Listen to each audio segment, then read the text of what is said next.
করে গিয়েছেন বলা যায় অনেকটা, অর্থাৎ মানুষকে স্বাবলম্বী বানানোর জন্য, দারিদ্রতা বিমোচন করবার জন্য, কর্মসংস্থানের ব্যবস্থা করে দেওয়ার জন্য বিশ্ব ইসলাম কিন্তু আমরণ কাজ করে গিয়েছেন। এবং তিনি নিজেও ব্যক্তিগতভাবে দারিদ্রতা থেকে আল্লাহ তাআলার কাছে পানাহ চাইতেন। সুনানে আবু দাউদের একটি হাদিস আমি এখানে উল্লেখ করতে চাই যে আল্লাহ রাসূল সাল্লাল্লাহু আলাইহি ওয়াসাল্লাম প্রায় এই দোয়াটা পড়তেন যে আল্লাহুম্মা ইন্নী আউযু বিকা মিনাল ফাকরি ওয়াল কিল্লাতি ওয়াল যিল্লাহ। এর মানে হচ্ছে, হে আল্লাহ, আমি দারিদ্রতা থেকে আপনার কাছে পানাহ চাই, আমি স্বল্পতা থেকে আপনার কাছে পানাহ চাই, আমি লাঞ্ছনা থেকে আপনার কাছে পানাহ চাই। যে আল্লাহুম্মা ইন্নী আউযু বিকা মিনাল ফাকরি ওয়াল কিল্লাতি ওয়াল যিল্লাহ।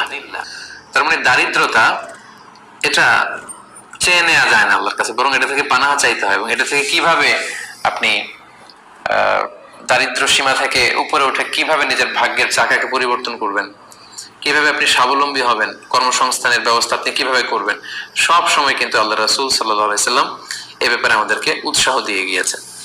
আমি অনুরোধ করব, আপনারা যারা লাইভটি দেখছেন আপনারা শেয়ার করে দিন, তাহলে এখন যারা অনলাইনে আছে তারাও এই লাইভটি থেকে, আলোচনাটি থেকে উপকৃত হতে পারবে ইনশাআল্লাহ।